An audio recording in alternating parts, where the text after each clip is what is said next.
Off the southern coast of Australia, kangaroos find sanctuary in the island of the dead.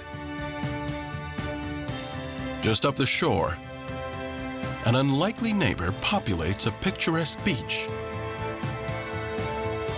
And on the other side of the world, a future predator seeks shelter in an underwater labyrinth.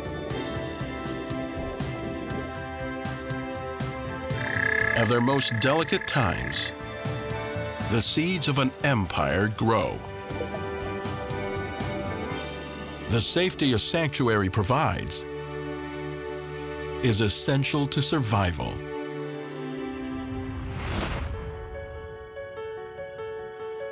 Inside the different realms of the wild kingdom, members of a single species assemble in droves.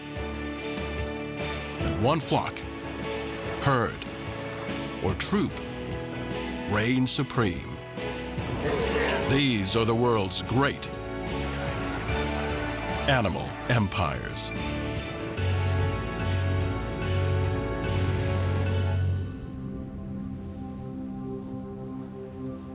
Off the southern coast of Australia sits the country's third largest island.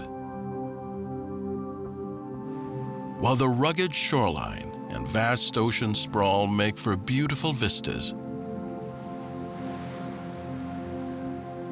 2,000 years ago, rising sea levels cut this island off from mainland Australia. The isolation inspired an Aboriginal name for the island. They called it Karta, the island of the dead. The first stop on the journey to the afterlife. Karta was a place more suited for dying than living.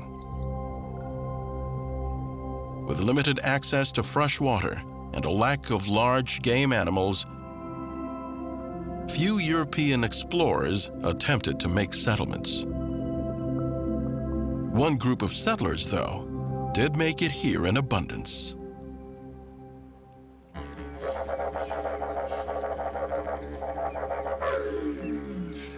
The western gray kangaroo.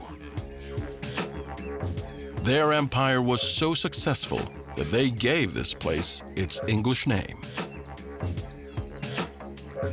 Kangaroo Island. The same rough waters that kept settlers off of Kangaroo Island also kept large predators away. They created a safe haven for Australia's iconic marsupial, with the perfect conditions to build an empire. According to Aboriginal myth, called a Dreamtime story, the ancestral hero Ngurunderi flooded the ancient Murray riverbed to smite his two wives who had run away from him. When they drowned, he crossed the water to Kangaroo Island. Overwhelmed by guilt, he left the earth to live in the Milky Way and became the Sky Father. It is believed that, upon death, a person's soul follows his path through Karta to the sky. The name Karta refers more to the island's proximity to the heavens than to a lack of lush resources. Here at the gateway to the Milky Way, western gray kangaroos have adapted quite nicely to the woody scrub of the island. The western kangaroo can be found in the south and western ranges of Australia.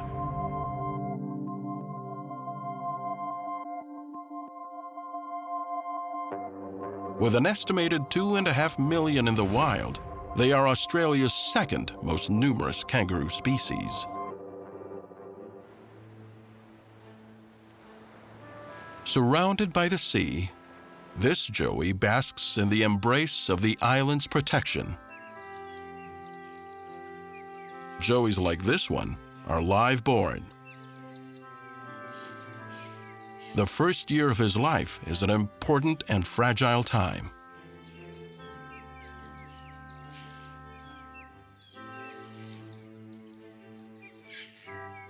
He'll spend most of it in his mother's pouch. Like Kangaroo Island itself, the pouch provides more than just warmth and shelter. It is essential to the development and survival of this new life. Female kangaroos can be perpetually pregnant. They have 3 separate vaginal canals and 2 uteruses, enabling them to rear up to 3 joeys at a time in overlapping states of gestation and nursing. Once conceived, a joey will only spend 31 to 36 days in the uterus.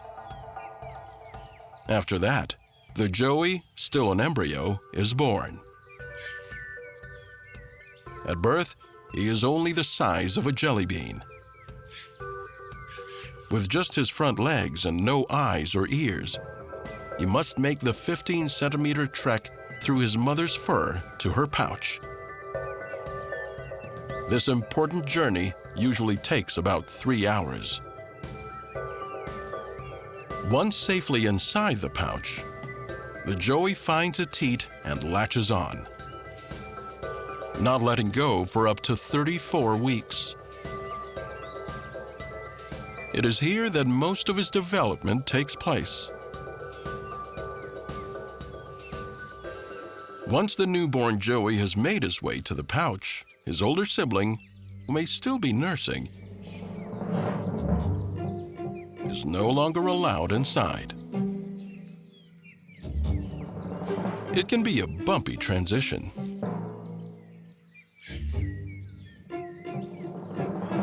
During these times, when the mother kangaroo has both an embryo in her pouch and a nursing joey at her feet, she produces 2 different types of milk to meet the needs of both developing offspring. Born into this world, a fragile bean-sized baby, the delicate development of this joey relies on protection. The protection of his mother's pouch, and the protection that depends on the safety of his mother and the rest of their island empire.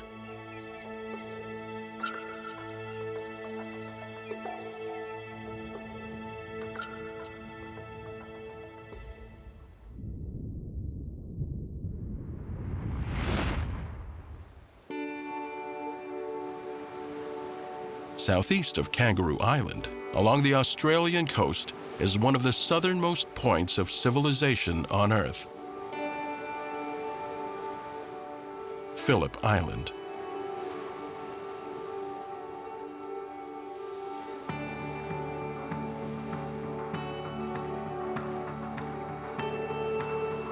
One of the last stops on the way to Antarctica.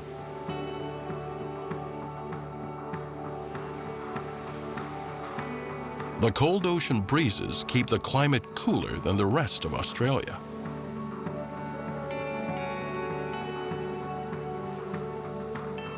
It's here that an unlikely empire of cold-loving creatures has developed a time-honored tradition. Dusk brings the fairy penguins parading onto the shores of Summerland Beach. They use the cover of the darkening sky to return to their burrows after a day at sea.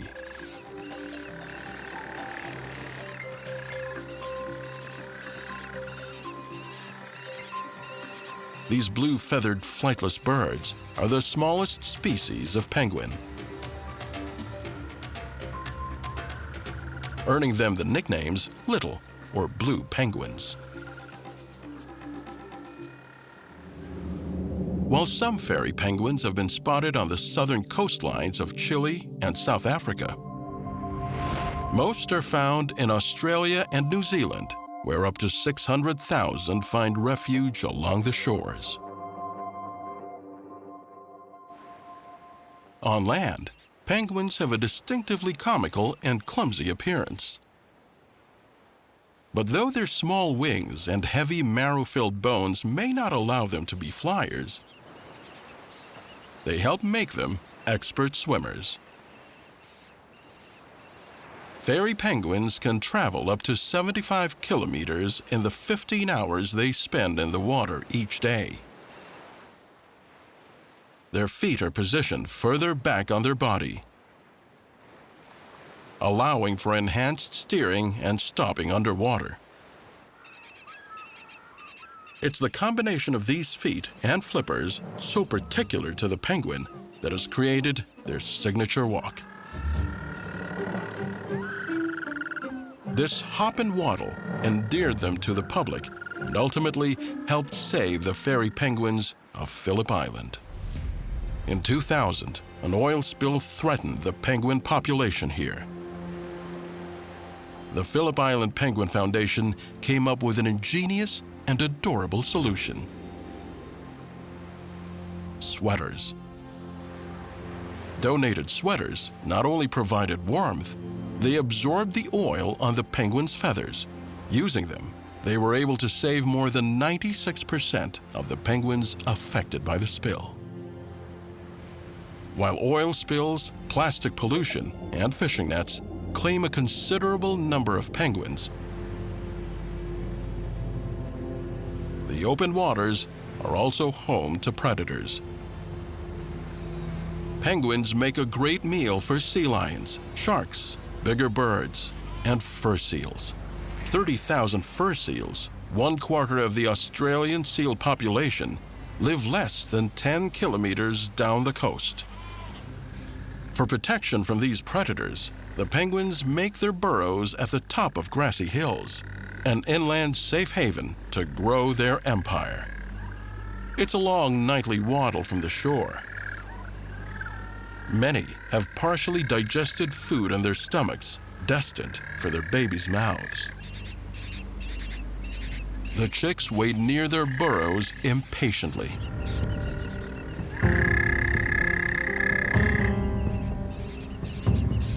There's no guarantee this chick's parents will make it home. For the world's smallest penguin, this daily commute is a matter of life and death.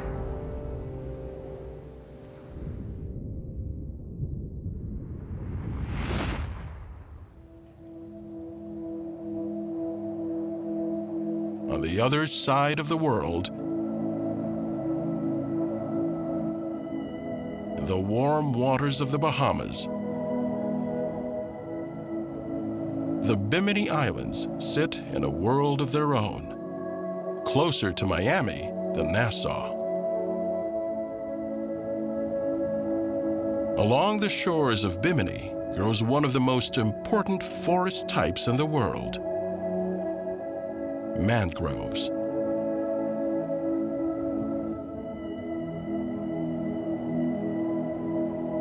Mangrove forests have their roots in two worlds.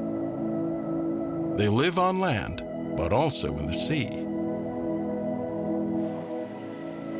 They filter the salt from the ocean water, allowing them to grow on the coast. Rooted in the brackish water of the ocean, they're at the whim of the tides.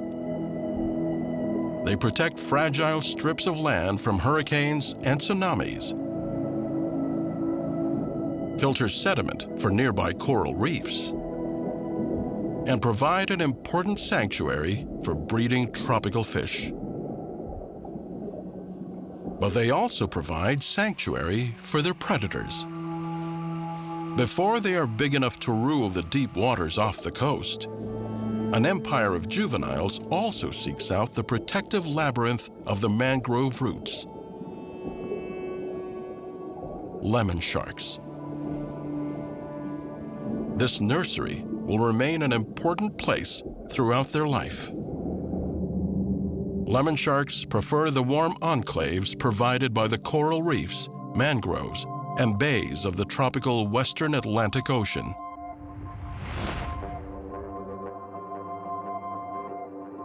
They can also be found off the coast of West Africa.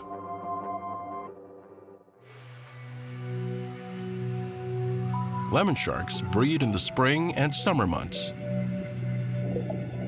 After a long gestation period of 10 to 12 months, the expecting mother returns to the same nursery she grew up in.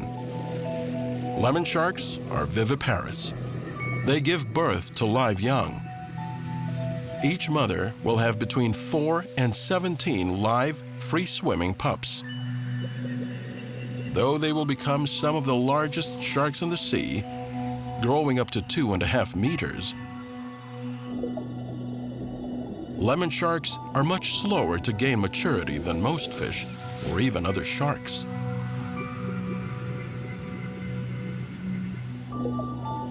A safe place to grow is essential. No television and movies have given sharks a bad reputation. Many cultures of the past regarded these great creatures as protectors of the sea. In Hawaii, Kamoho Ali'i, the shark god, was known for leading lost fishing boats home in storms. In Fiji, fishermen pay respects to Dakuwaga to ensure a safe and prosperous trip. Off the fragile shores of the Bimini Islands, lemon sharks may be their own worst enemy. Outside the mangroves, in the deeper waters, mature sharks of all types patrol the areas. They will gladly feast on their own young. In these open spaces, juvenile lemon sharks are no match for the speed and ferocity of mature sharks in a feeding frenzy.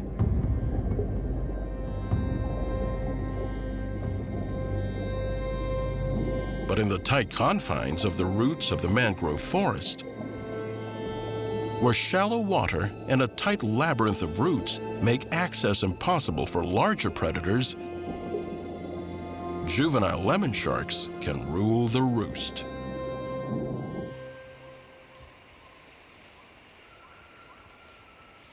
They have surprisingly complex lives.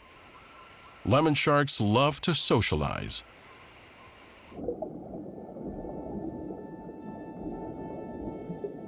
For the first year of their lives, they don't discriminate. They will follow any shark they happen to come across. Eventually, they begin to socialize with other lemon sharks. These groupings are called shivers. Lemon sharks have larger brains relative to other sharks. They use their smarts to learn from their interactions within the shiver. The younger, smaller ones pick up survival techniques from the larger, more dominant sharks. At a year old, they begin to form smaller shivers with sharks that are of similar size and speed. The uniformity of these shivers helps the survival of each shark. Drastic size variation, the oddity effect, can attract the unwanted attention of predators. And as these sharks learn their complex foraging methods, this size parity means there tends not to be a single dominant feeder. So they all get their fair share of food. The empire of the sharks is a deeply intelligent one. It depends on complicated communication among a tight shiver of like-minded sharks. It can take these young more than half a decade to mature enough to travel to deeper waters. In the meantime, it's crucial that these juvenile sharks have a safe place to prepare for the coming years, when they will be larger and inherit their empire as kings of the sea.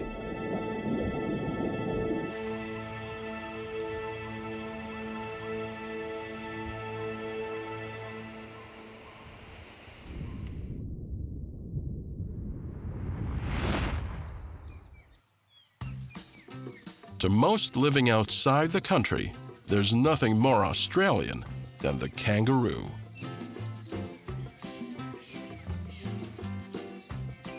Even to many Australians, the continent's largest mammal embodies the spirit of their country. Whether it's the fact that kangaroos can only move forward, or its human-like boxing techniques, this magnificent marsupial is the source of patriotic pride and amusement. Though the kangaroo may have many adoring fans, humans threaten the animals the most.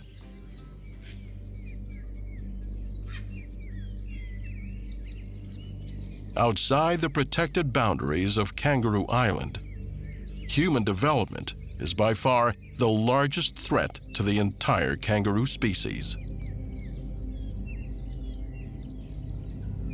As more of the Australian countryside is cleared for agriculture, more and more kangaroos are found foraging on commercial crops and rangelands. Many farmers consider kangaroos to be a destructive menace. The western gray has less contact with farmers than other kangaroo species. They prefer the scrub or mallee to grasslands or cleared areas.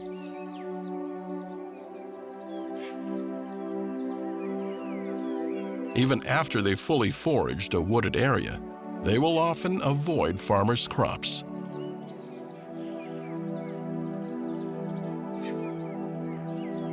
Kangaroos can live off very small amounts of water. Red kangaroos can actually survive without direct access to fresh water, getting their hydration exclusively from green plants. Gray kangaroos do need to drink, though. Here on Kangaroo Island, the abundance of green branch leaves has led these western gray kangaroos to evolve into a different subspecies. They also get all their water needs from the plants they eat.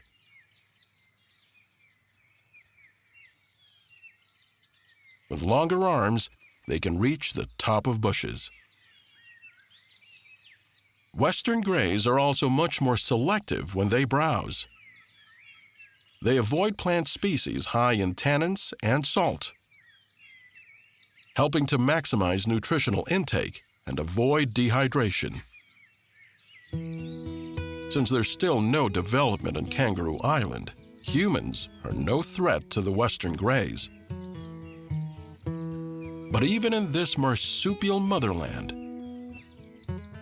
this Joey faces great challenges if he wants to contribute to his empire. Soon, he will reach maturity and compete for his shot at continuing his parents' legacy.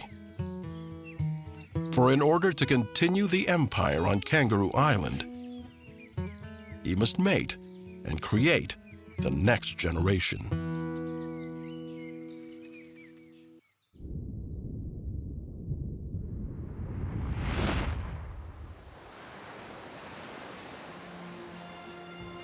As the sun sets along the jagged coastline, Phillips Island Nature Park once again lights up with activity.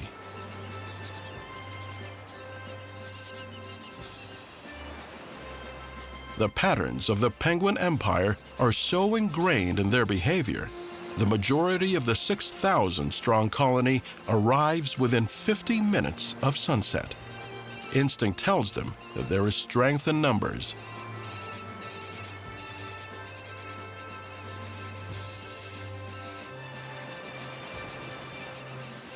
By huddling together before crossing the open beach, they protect themselves from predatory seabirds. After stopping for a moment to preen themselves,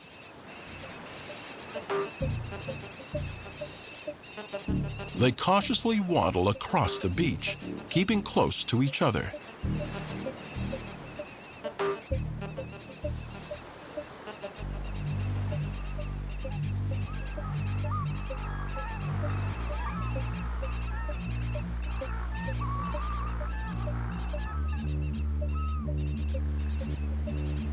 They move quickly, hopping on the rocks at the edge of the sand.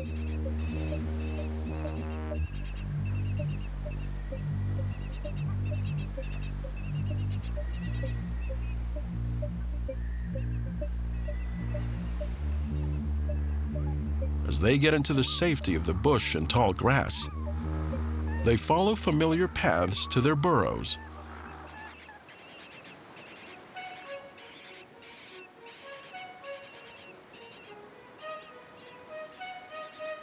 As they walk, they identify familiar landmarks.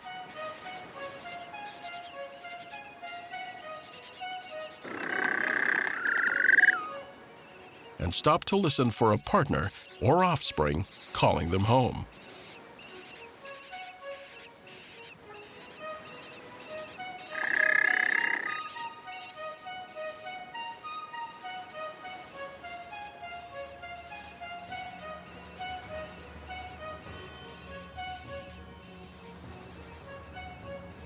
The young call frantically. The infant penguins approach every adult that passes their way.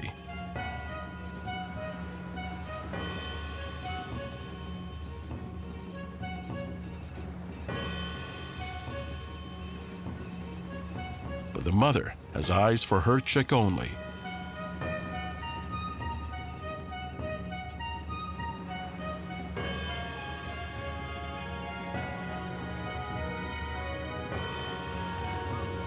Soon, the family is reunited.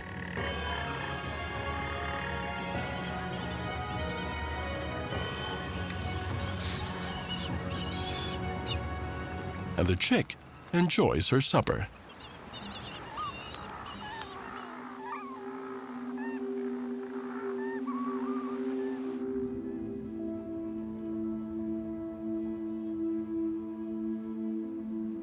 Fairy penguin empires tend to thrive on offshore islands, where they're safe from feral predators like foxes, dogs, and cats.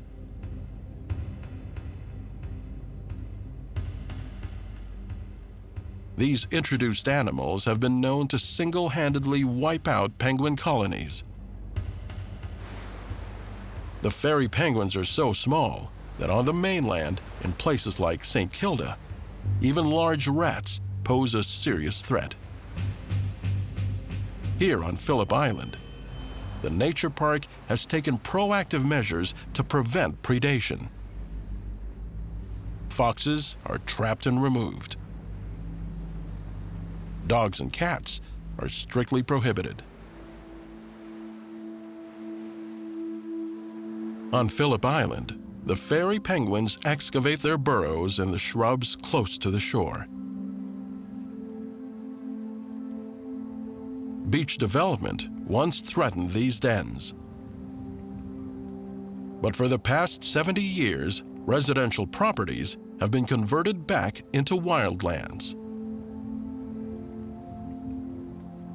And a new type of penguin home has been constructed.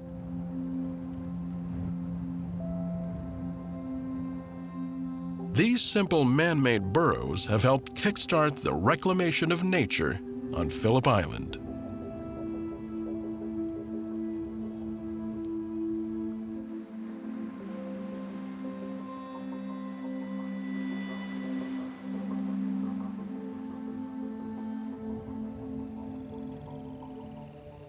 Some of the most important moments in the penguin's life occur in these little shelters.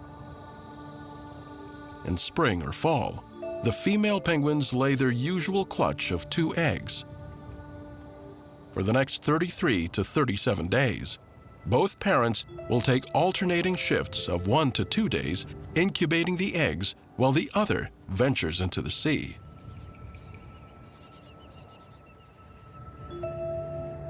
At only 5 weeks old, these chicks can now venture outside the burrow to await their supper.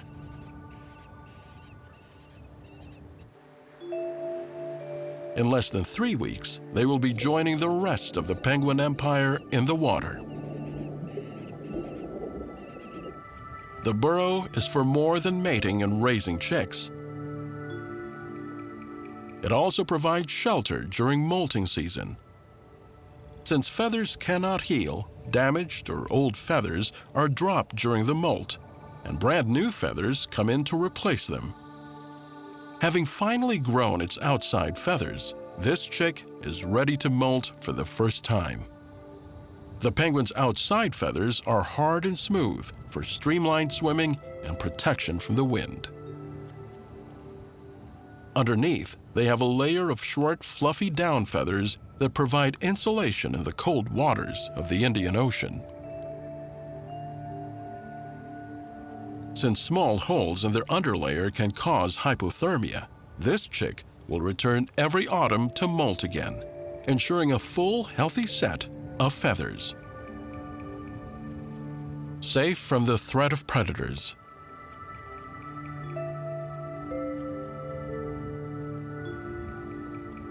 It's here in their burrows that the empire of the fairy penguin can thrive.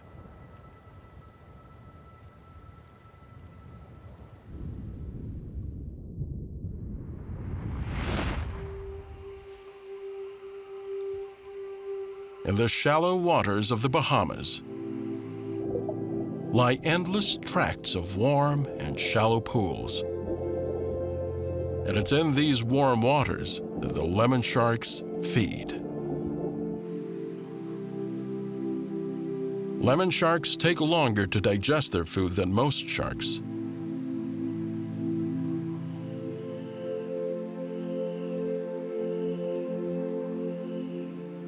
They must eat large quantities, but they're picky eaters. This is where the complicated socialization of the lemon sharks becomes vital. As the juvenile sharks define their group by size and speed, they also share a taste in prey. Hunting takes up a lot of time and energy. So they hunt only prey that provides more energy than it takes to catch. The sharks often target slower swimming fish that are easier to catch, like parrotfish and mojaras, which rely on camouflage instead of escape as defense.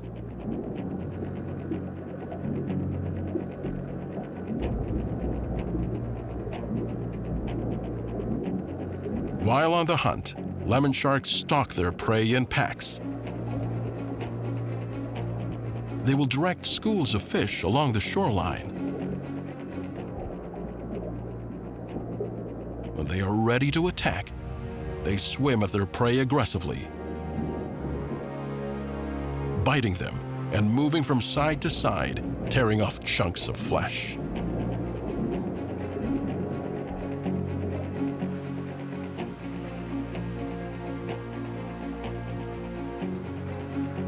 This is when the infamous feeding frenzy begins.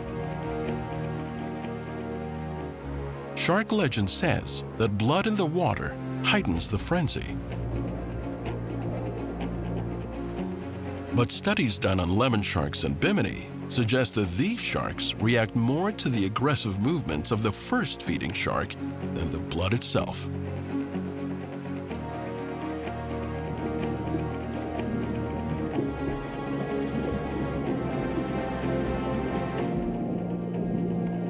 Even a lone lemon shark can be a devastating hunter.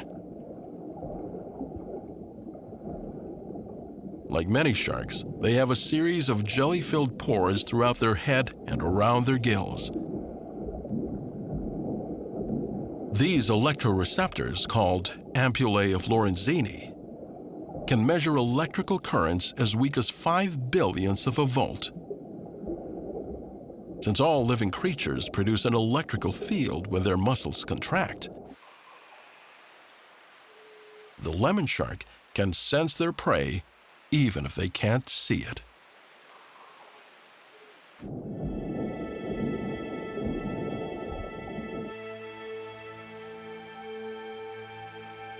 It will be many years until these juvenile lemon sharks have grown enough to make it in the open ocean. Until then, they depend on these sheltered shallow waters, where they can learn to hunt cooperatively. So deeply ingrained is their bond with their home that they will remain here, even if it is threatened.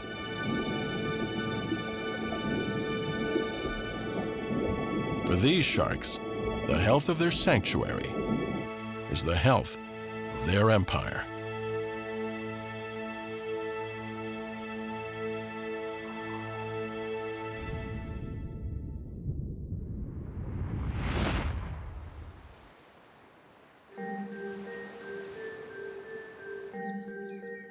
Back on Kangaroo Island, the joey is beginning to venture further from his mother's protective eye, exploring places and other kangaroos. He's part of an extended family of kangaroos called a mob. Western gray mobs can get as large as 40, though they average around 10. No mob would be complete without a boss.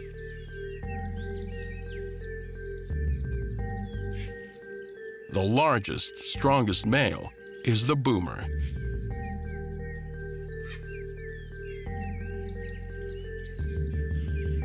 He won't let any of the other males mate with his females.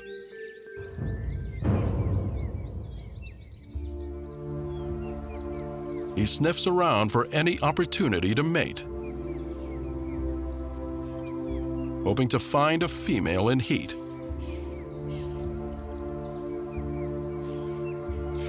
When he finds one, he follows her movements tenaciously.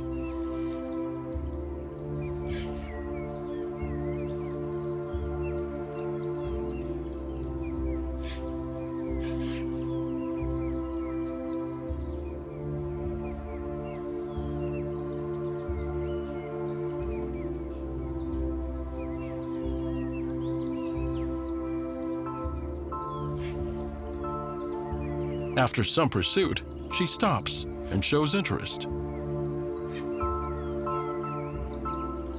Unfortunately, even with a consenting female, other interruptions can occur.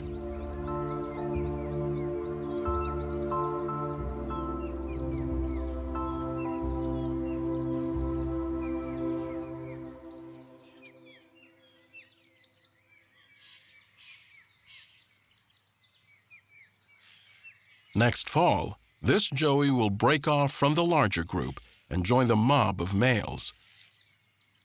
Out of the shadow of the boomer, he will play fight with other bucks, preparing to one day take his chance at battling for the top position. For now, this joey sticks close to his mother's side. It may take up to 6 years for him to reach sexual maturity. Until then, he will remain in the boomer's shadow, watching and learning.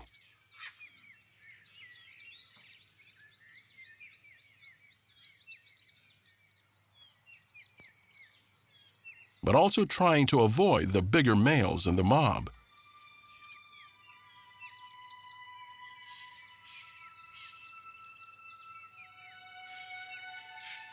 For the sake of self-preservation, the joey must learn to bow his head and quiver in order to avoid a fight.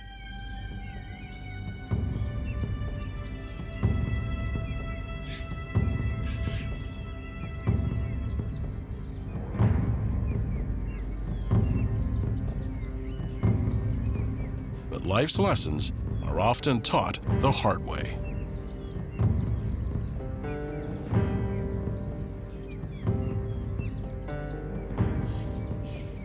Here's no worse for wear. Though fatalities from fighting are rare, the back claws of the kangaroo can be deadly. In extreme cases, a kick from the back feet can disembowel their opponent.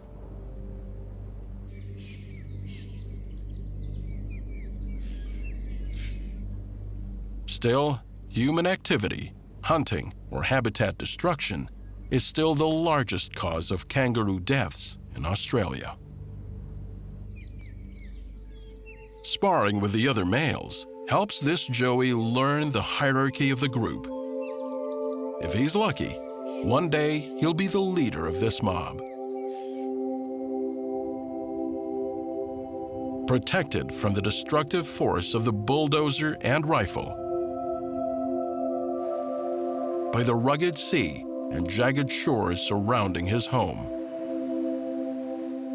safe in his sanctuary.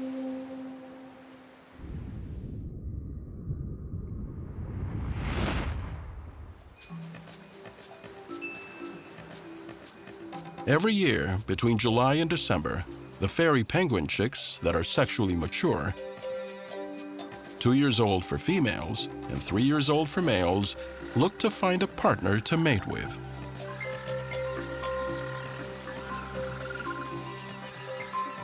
Although fairy penguins can mate twice a year, once is generally enough. But before he can mate, the male penguin needs to stand out from the crowd. He will hold his chest up, flippers back, and often emit a braying sound. This show has an appropriate name, the ecstatic display. If she's interested, the female will give a similarly enthusiastic response.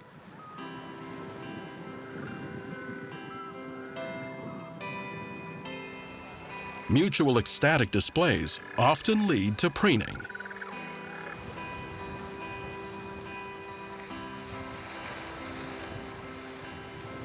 This contact reinforces the bond between the pair.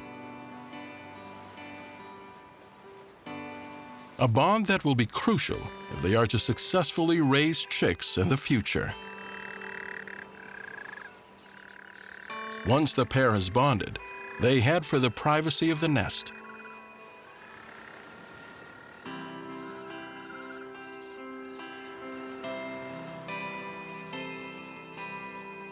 A few nibbles on the back of the neck should seal the deal.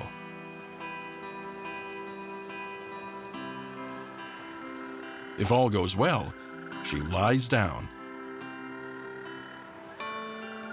and he climbs on her back. For a penguin on land, things are seldom graceful. And the excited males sometimes have trouble finding the right position.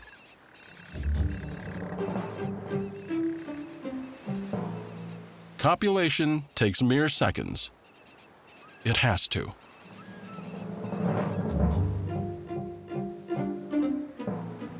These males can usually only keep the delicate balance for a short time.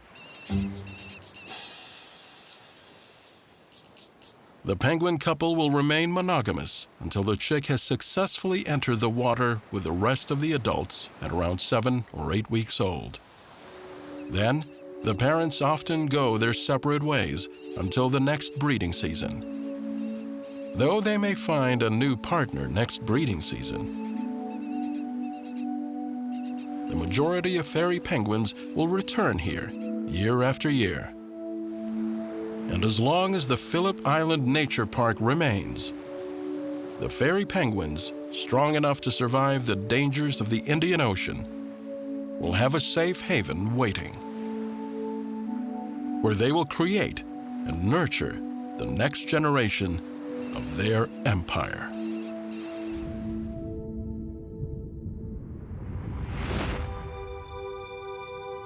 Back along the shores of the Bimini Islands, the dense mangrove forest contains so much decomposing organic matter that the water often looks like tea. It's a warm, oxygen-rich habitat, perfect for the slow-developing lemon shark.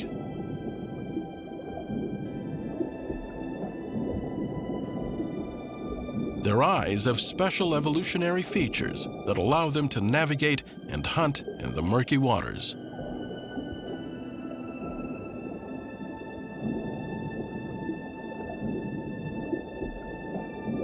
They're equipped with a layer of mirrored crystals located behind the retina called tapetum lucidum.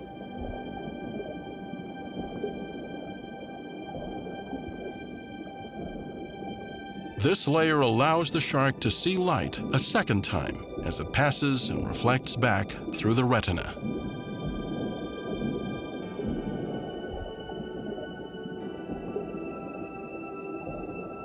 Although the images are less focused, light sensitivity is greatly increased. In dark, murky water, a shark can see up to 10 times greater than a human can in clear water. Lemon sharks are fiercely loyal to their natal habitat and will remain there even if the habitat itself is threatened. In the case of much of the Bimini Islands, where silt from neighboring construction sites chokes the shrinking stretch of mangrove forests, these lemon sharks will fall victim to disease or starvation instead of finding a new home. These lemon sharks cling to their ingrained way of life.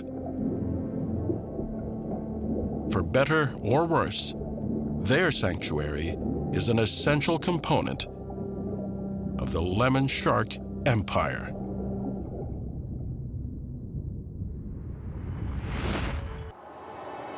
In the shadows of London, England, one of the world's most successful species, the brown rat, stakes its claim.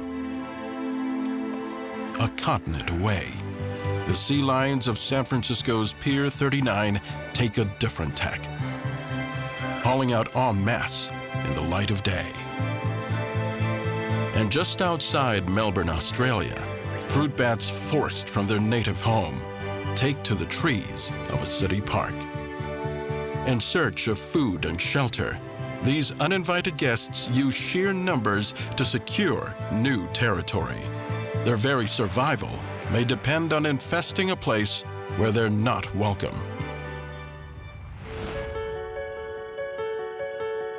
Inside the different realms of the wild kingdom, members of a single species assemble in droves.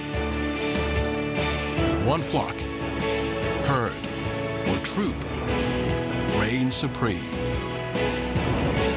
These are the world's great animal empires.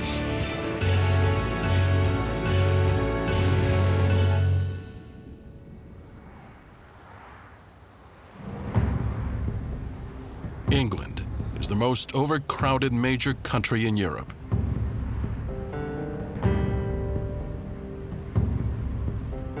On average, over 400 people are squeezed into every square kilometer. That's over 50 million residents. And some say there are just as many rats. On the outskirts of London, a derelict basement has been overrun with brown rats. A group of rats is called a mischief. It's a fitting term. At least 100 of these large rodents wreak havoc in the shadows of this building. It's a full-blown infestation.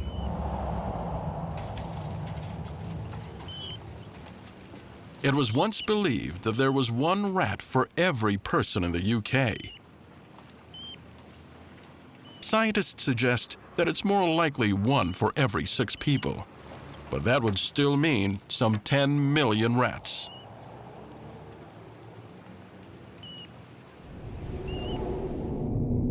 With the exception of Alberta, Canada, where extermination efforts have kept the province rat-free since the 1950s, rats live everywhere people do.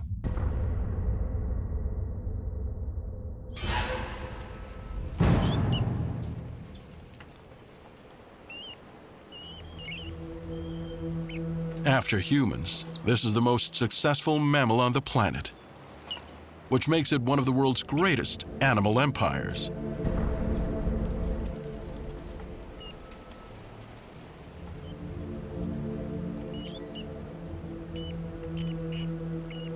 The brown rat is also referred to as the Norway rat. British naturalists of the 18th century thought that it had migrated to England from Norway.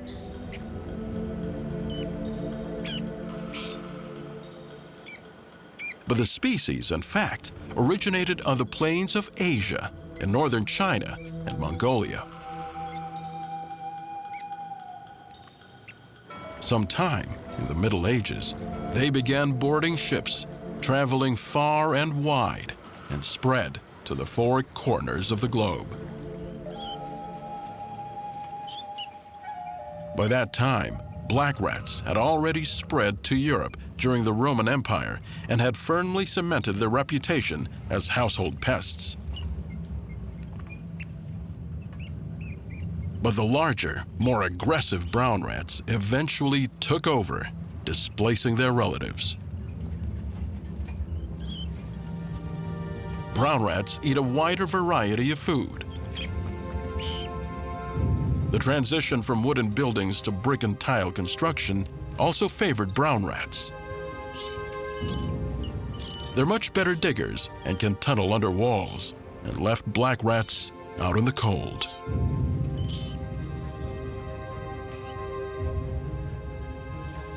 They also have very good hearing, a highly developed sense of smell, and can see ultraviolet lights that most animals cannot. But while there's much to admire about this super species, a rat is a very unwelcome guest. It was long believed that rats were responsible for the Black Death that devastated Europe in the 1300s. Evidence now suggests they may have been falsely accused. However, the stigma remains. Rats are known to transmit diseases, and they make a mess of basements and attics. So as these rodents multiply, so too do efforts to exterminate them. They are under near constant threat. Rats don't live long. The maximum lifespan of a brown rat is around 3 years. Most barely manage 1. So for this animal empire, every day is truly a rat race.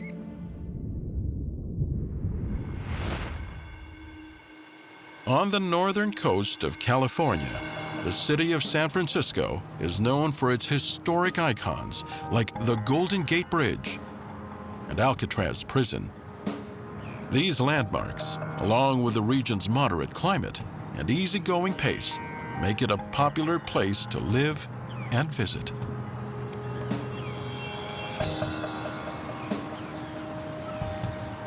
But it's not just an attractive place for residents and tourists. Pier 39, once a popular mooring spot on San Francisco Bay, is now infested with sea lions. Sea lions are part of a group known as pinnipeds, commonly known as seals. In fact, the cliched circus seal, balancing a ball on its nose and jumping through hoops, is typically a California sea lion.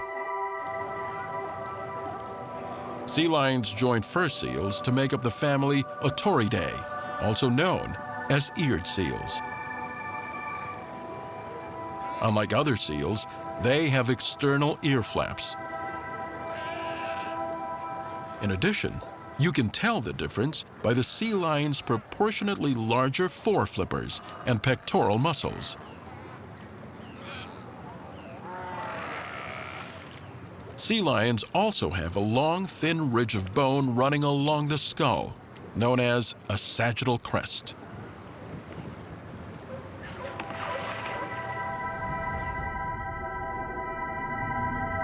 The range of the California sea lion stretches from Alaska in the north to Baja, Mexico in the south. California sea lions spend the summers breeding on the Channel Islands, just over 550 kilometers south of San Francisco.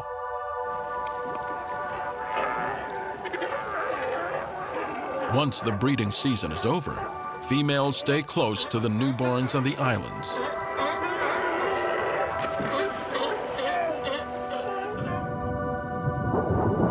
males set out to the open ocean in search of food for as long as 2 weeks at a time.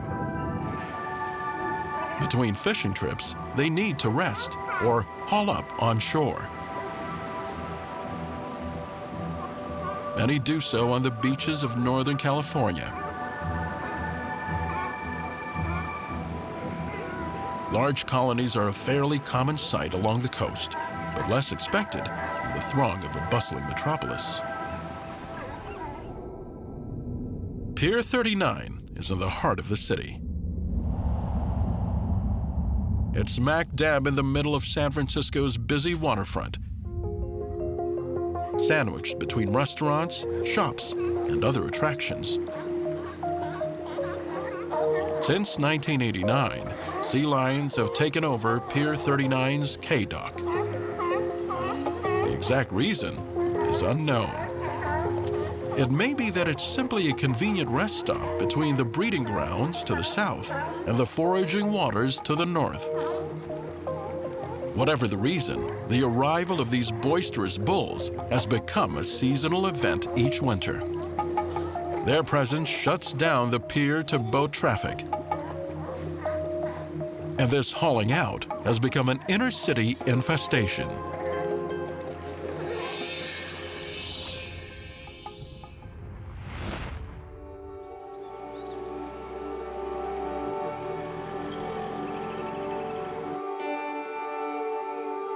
Across the Pacific, on the south coast of Australia, the city of Geelong is an hour's drive southwest of Melbourne. Located on the waters of Port Phillip, Geelong is considered the gateway city for the region. And it is rapidly growing. Home to more than 180,000 people. This Melbourne suburb has been called one of Australia's most livable cities. And not just for humans. Geelong is also home to tens of thousands of bats.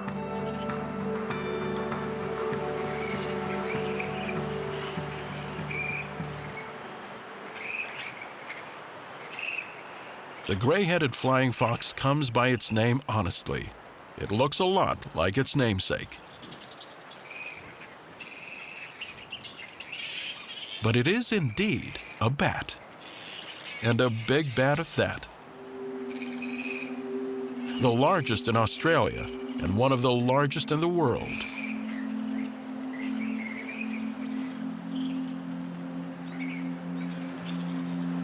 Bats are mammals, the only mammal capable of sustained flight.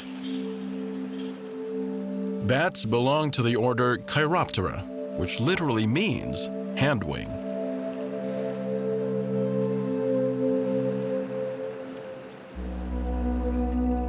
There are two suborders. Most are familiar with the microbats, popularized by Halloween haunted houses, horror stories, and the legend of Dracula. Microbats are smaller, only the size of a mouse. They live in caves and eat bugs.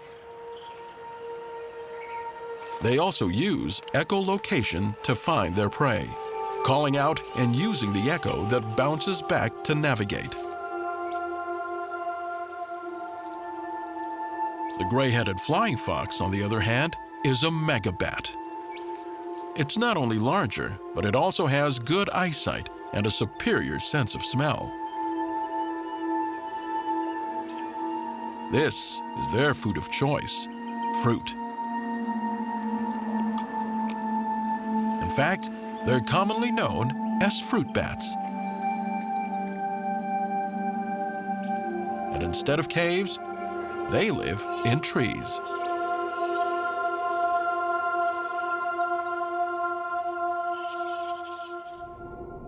Today, fruit bats only live in the tropical rainforests of eastern Australia. Decades ago, they were endemic to all southeastern Australia's forests. Numbers were in the millions. But as trees were cut down to make way for expanding cities and towns, factories and farms, development put added stress on fruit bat habitat. It is estimated that as much as 70% of some of the flying fox's favored foraging sites have been lost since European settlement. As a result, there are now only between 300,000 and 600,000 in the range. They've simply run out of places to live. So, in the late 1980s, the surviving fruit bats in the southeastern state of Victoria made a move. They went from the wild woods to Melbourne and other nearby cities. Now, at least 3 permanent colonies make their home here, including this site in Geelong's Eastern Park. It's hard to blame them. There's food and water nearby. It's warm in winter and cool in summer. And the city's green spaces, like Eastern Park, offer protected trees that are ideal for roosting. As their forest homes continue to fall, more and more fruit bats move to the city looking for a roost. The Eastern Park colony has swelled to as many as 30,000. These big bats are not necessarily a welcome addition to the city. They can be intimidating and noisy. They damage other vegetation, and they are known to carry dangerous viruses. What was once an occasional stopover in the city has become an infestation. Bats in the belfry are one thing. Bats on the golf course is something else altogether. But for the flying foxes themselves, the stakes are even higher. Their very survival depends on a peaceful coexistence with their human hosts.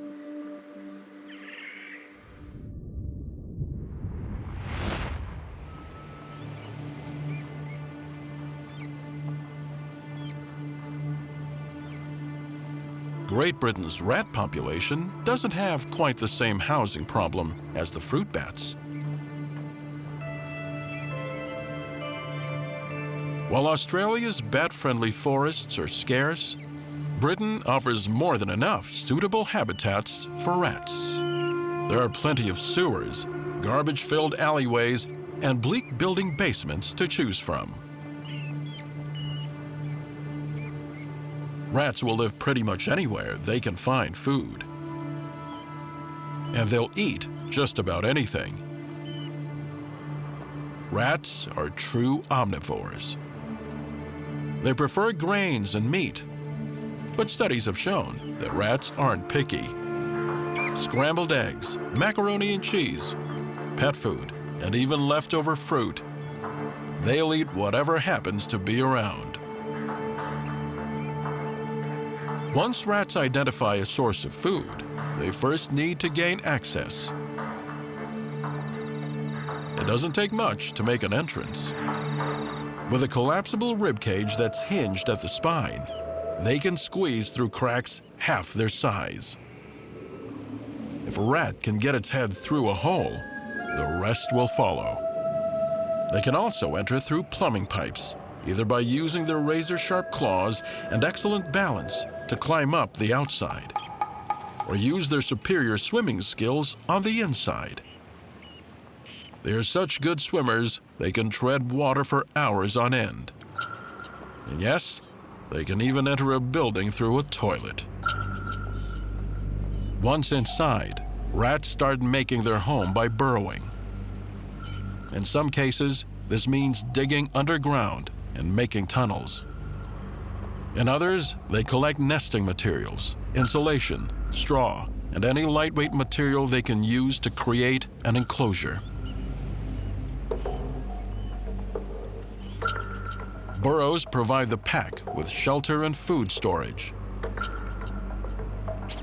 as well as safe, thermoregulated nests. Each burrow has its own nest chamber. But rats may also share a burrow and raise their young together in a communal nest.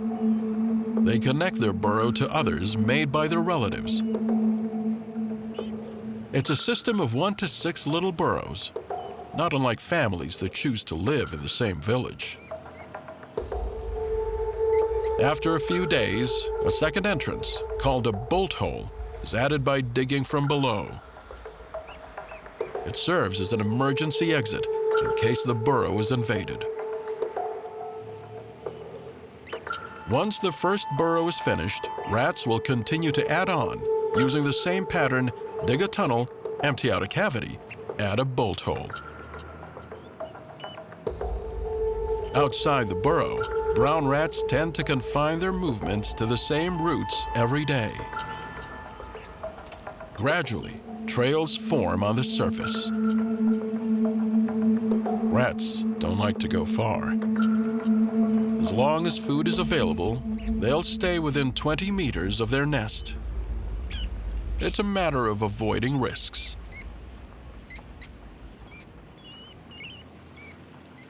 Even though these are incredibly adaptable creatures, they're also very vulnerable, especially outside the burrow. Predators, interspecies conflict, and the occasional run-in with an exterminator can result in a rat colony having a mortality rate of 95%. Most rats don't make it past their first birthday. How is it then that rats have maintained such a successful empire? In a word, breeding.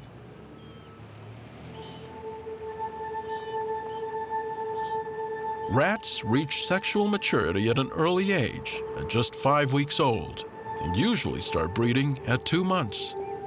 And they can breed throughout the year. Mating behavior depends on the colony's population density. When numbers are low, one male rat will monopolize a burrow of females. It's a polygynous system where he mates with a number of females in his group, and only the members of his group. In this case, the male will defend his territory fiercely from other rats. He'll chase, bite and box, fluff his hair, hiss, squeal, and wag his tail. Anything to keep other males away from the females in the burrow. At higher population densities, males can no longer defend a burrow against rivals. There are simply too many. One alpha male rules the pack, but he can't control all the females. In this polygyandrous system, multiple males mate with multiple females. A female rat goes into heat or estrus every 4 to 5 days. The gestation period is only 21 days, which means she can have about a dozen litters in 1 year.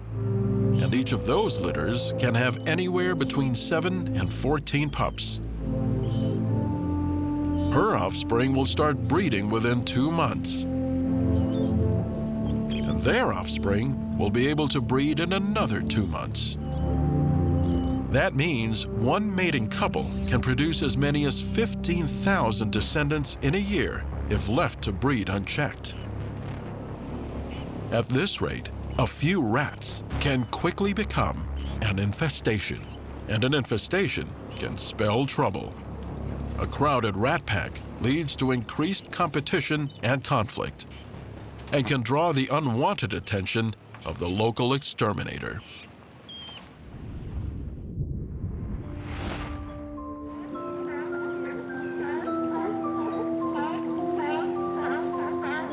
Like rats and bats, California sea lions are motivated by hunger. The pod at San Francisco's Pier 39 has figured out something their fellow migratory sea lions haven't. That the safe harbor of the pier provides them with just about everything they need. For one thing, there's plenty of fish in the sea, or in this case, herring in the bay. Sea lions are binge feeders, eating all they can when food is plentiful. They'll eat anywhere between 5 and 20 kilograms of food or more every day.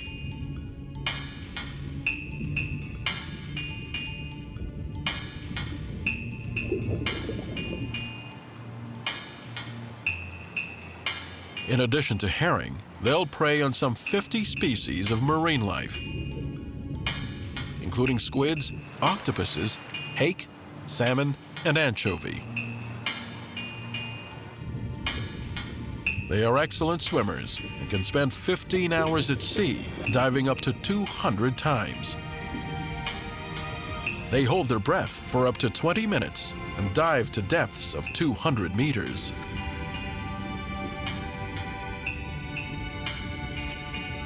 And they are speedy swimmers, clocking in at 35 kilometers per hour.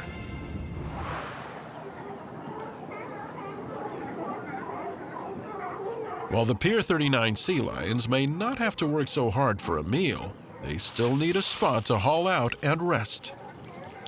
And the pier provides a perfect accommodation.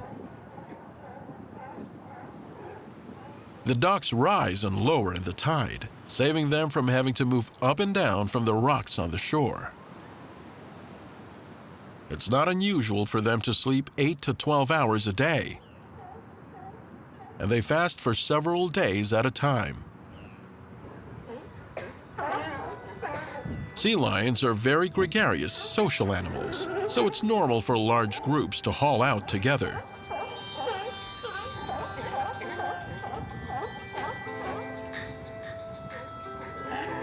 California sea lions can't sweat or pant. Their normal body temperature is about 38 degrees Celsius. In order to regulate this temperature, they must move around in their environment.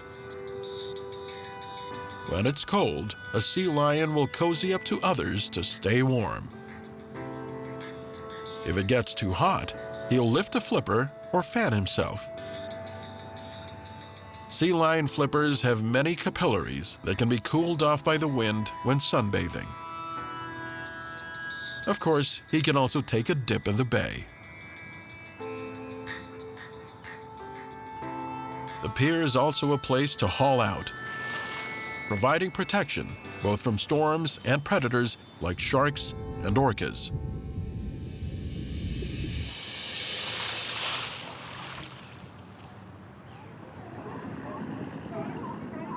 It may seem like an ideal spot for these pinnipeds.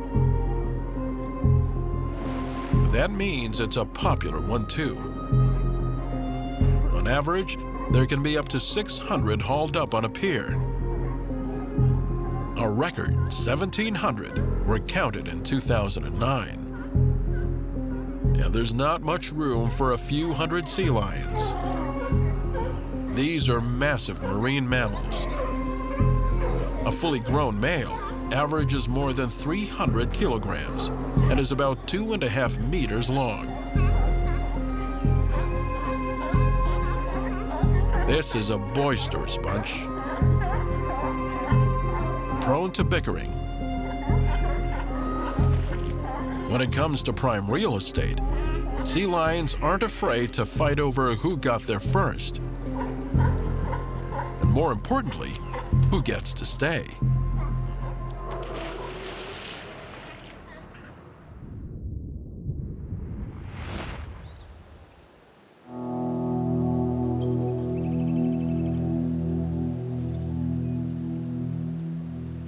Outside the city of Melbourne, Australia,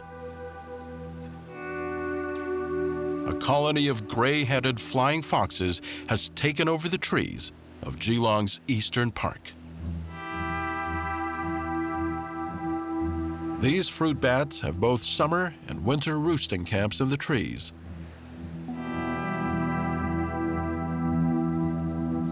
This summer camp, from September through around June, is their main camp.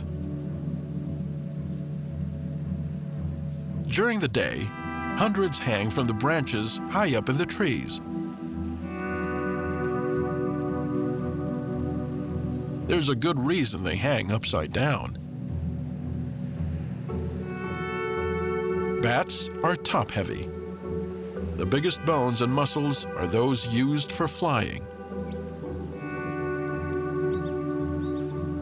It's far more energy efficient to hang than to defy gravity and stand upright.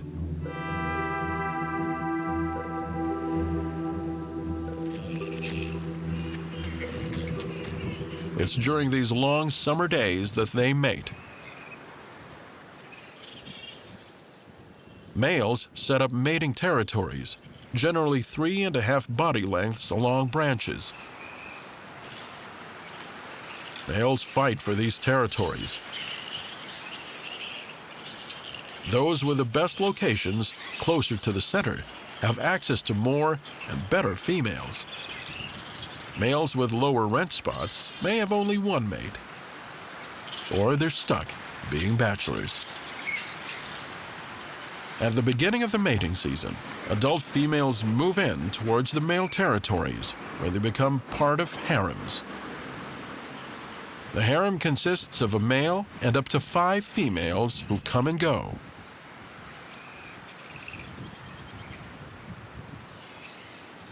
It's the females who control the copulation process. Mating takes place during the day between March and May.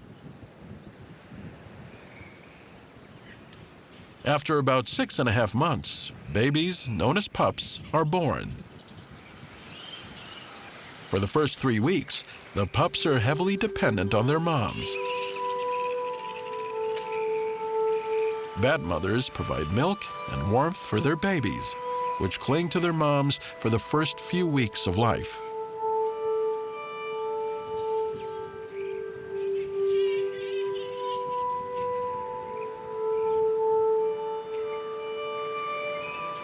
As the day comes to a close, the adult bats, ready to leave in search of food.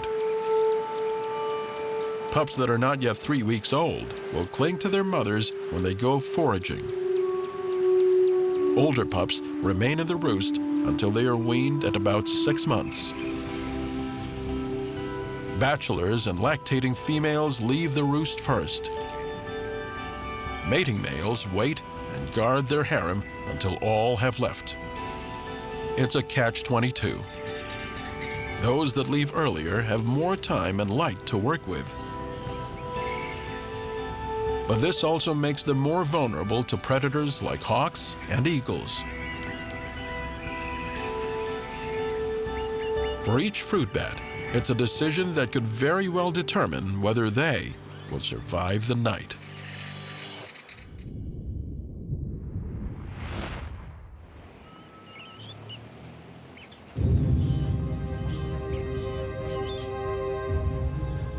In the dark recesses of this London basement, there's tension in the rat colony.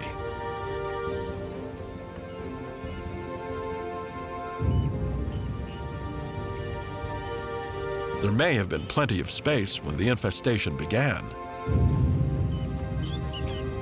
But now, the rapidly expanding population is putting pressure on the overcrowded burrow. There's just not enough room.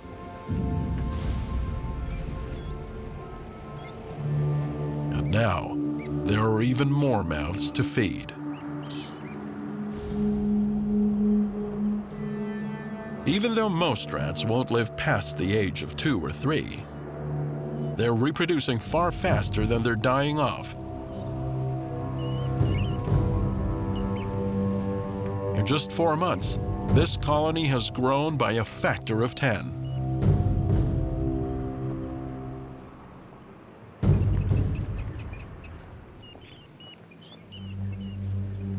Conflict is inevitable.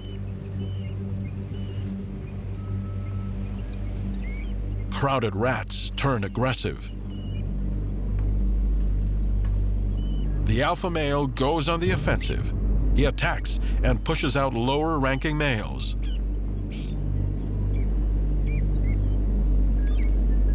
It may seem like an extreme solution to the overcrowding problem, but it's a matter of maintaining the balance.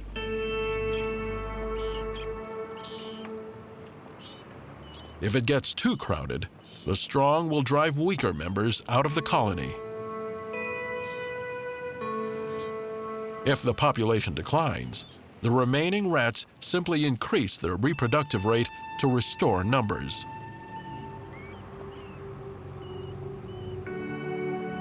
But it's not always one big rat race to see who stays and who goes.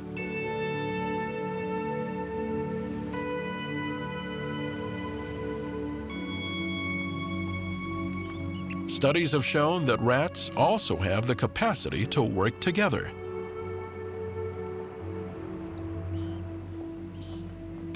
They'll cooperate to get food.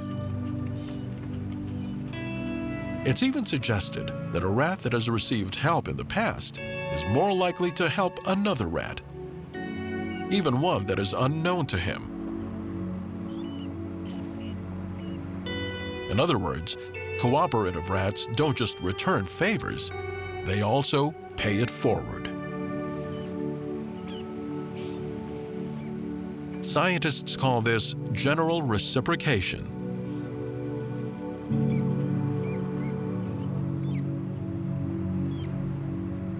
It's the first time this behavior has been documented in non-humans, and another example of how intelligent and adaptable these rodents are. And they must be.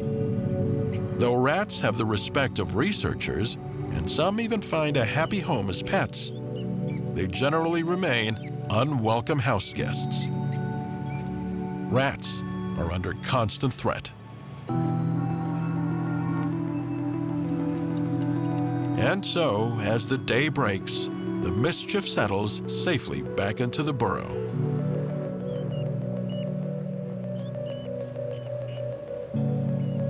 They spend the daylight hours hidden away as best they can. For some, there's work to be done storing food and maintaining the burrow. For others, it's time to sleep. They huddle together to conserve heat. New pups nestle together, depending on each other and the heat from their mother.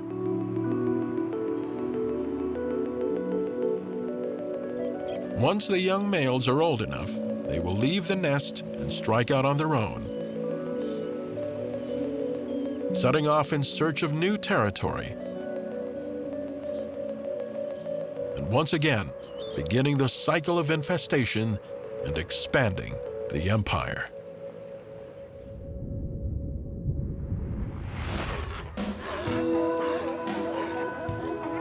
It's October in the city of San Francisco. There's no vacancy on Pier 39's K-Dock.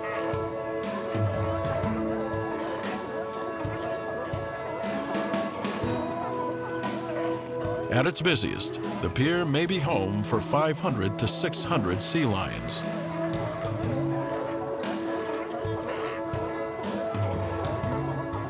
It can get awfully noisy when a few hundred large marine mammals haul out of the water.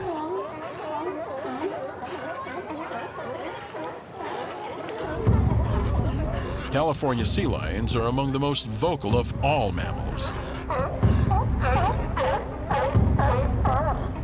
They bark, growl, and grunt loudly.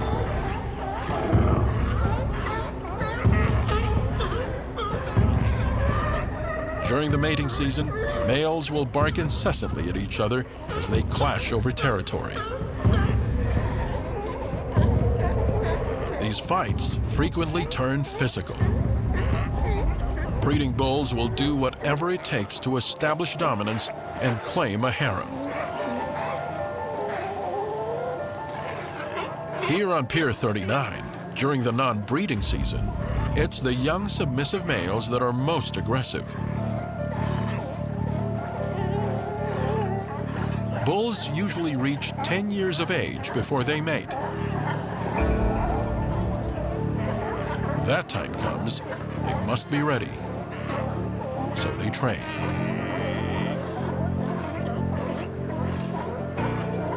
It's every sea lion for himself.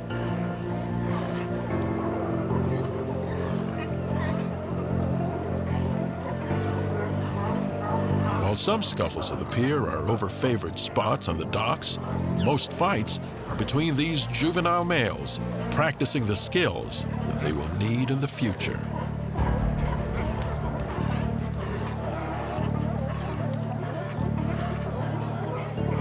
They work their way up the hierarchy, taking part in regular bouts as they try to climb the social ladder. Only the strongest will get the chance to mate.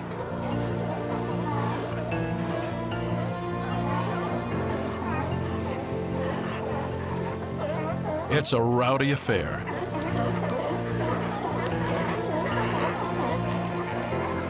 They grapple and bite each other, and bump and thump their necks and chests.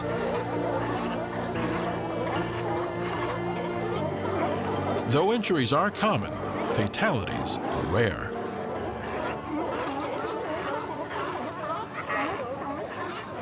A skirmish usually ends when one or the other is physically pushed away. Currently, the population of California sea lions is healthy. But it's not without its threats.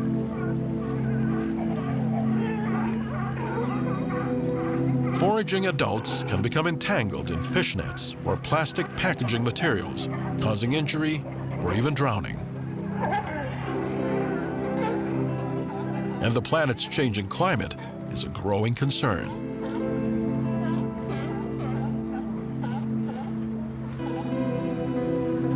Declines in sea lion numbers have been linked to exceptionally warm currents that cause fish populations to shift. This can lead to poor nutrition, especially dangerous to pregnant and nursing females.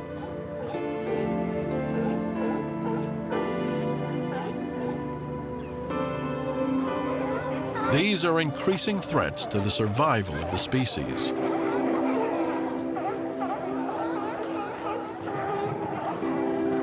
These young bulls face an uncertain future in a changing world.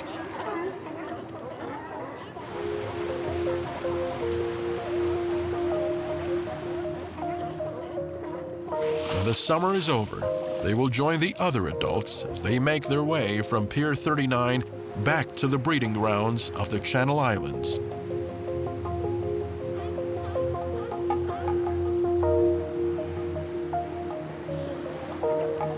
On the islands, their training will be put to the test.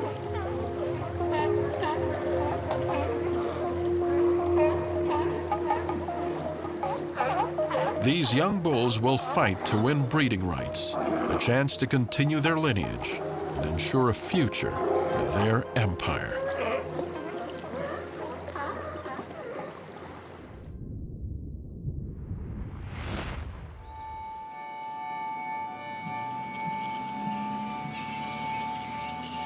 Bats' wing bones are the same as those of a human arm and hand. But these bones are proportionately much longer. They're connected by a double membrane of skin that forms the wing. Different bat species have different wing shapes depending on where and how they eat. Flying foxes have an average wingspan of 1 meter. Flying foxes need their large wings to travel the relatively long distances to fruit-filled forests and fields.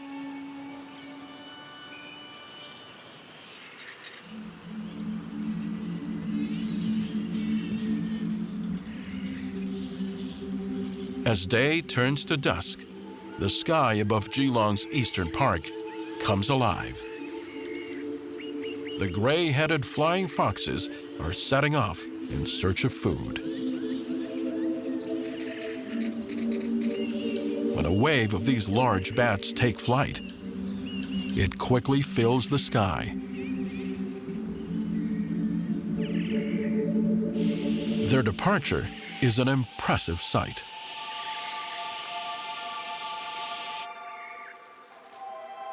Most will travel an average radius of about 30 kilometers from the roost. Some will even go as far as 100 kilometers to find food. They travel at a speed of about 7 meters per second.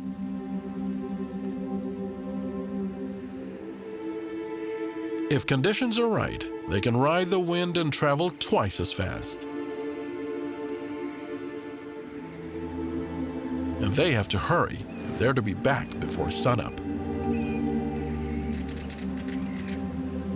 It's a myth that bats are blind. All bats can see, and see better than humans at night. But fruit bats have the best eyesight of all. They use their big eyes, along with a keen sense of smell, to locate food.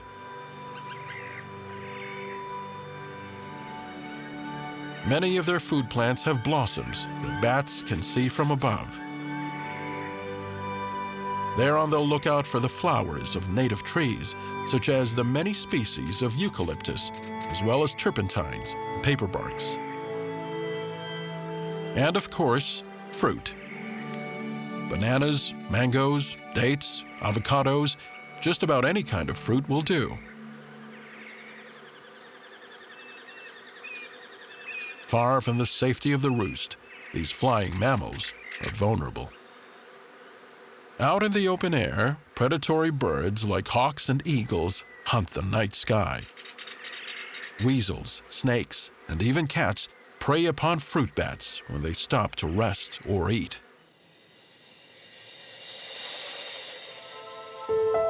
But it's humans that present the greatest danger. Fruit farms are an attractive place for a gray-headed flying fox to find a meal. Farmers have been known to trap and shoot bats to protect their crops. Recent conservation efforts are trying to curb this trend. It's part of an increasing awareness of the important role that fruit bats play in the local ecosystem. The seeds they swallow move quickly through their system. They take only 20 minutes to digest and are spread through the fruit bat's excretion. Bat guano is good for the environment. Increased clearing in the last 2 centuries has isolated scattered patches of forest. Flying foxes are able to move seeds over longer distances than insects and birds, linking these patches of native vegetation. In this way, gray-headed flying foxes can help rebuild the habitat that has been taken from them. But for now, as day breaks, they must return to the safety of the roost, to the eastern park trees, and the city that they have claimed as their home.